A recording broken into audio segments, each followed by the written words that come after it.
You know that feeling, right? You're in the middle of a conversation, sharing a story, or maybe a feeling that's really important to you, and you just pause. You're looking for that little sign, that nod, that look in their eye that tells you they're not just hearing the words, they're actually on the same page as you. How do you check for that? How do you know if you're truly connecting?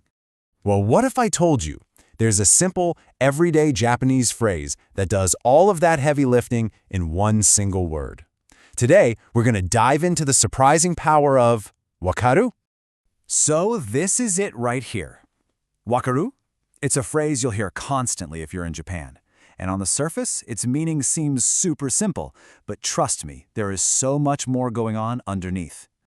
Okay, so at its most basic level, let's call it level 1, wakaru is a really straightforward check for understanding. It's what you say after you've given someone directions or explained an idea. It's a question for the brain, basically asking, did that information get from me to you successfully? Simple enough, right? But that's just the beginning.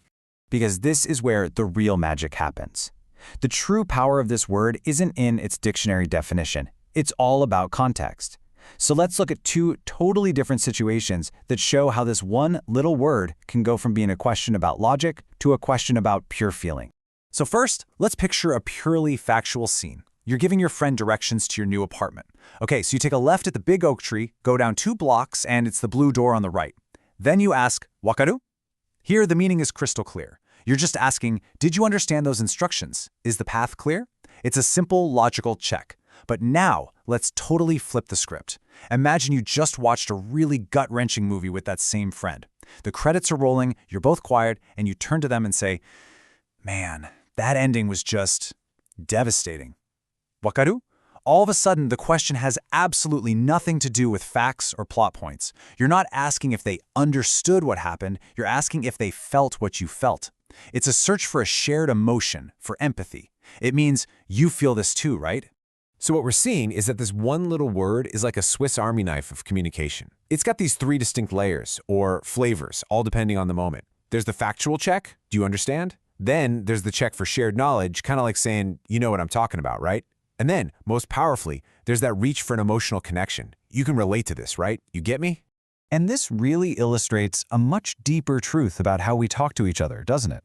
Wakaru shows us that so often, when we ask if someone understands, what we're really asking is, are we connected right now? We're checking to see if we share a feeling, a perspective, some common ground.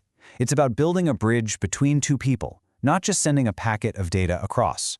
So this leaves us with something to think about. Wakaru is this amazing example from Japanese, but every single language has these little keys that unlock deeper meanings. So my question for you is, what are the simple, everyday words in your own language that are doing more work than they let on?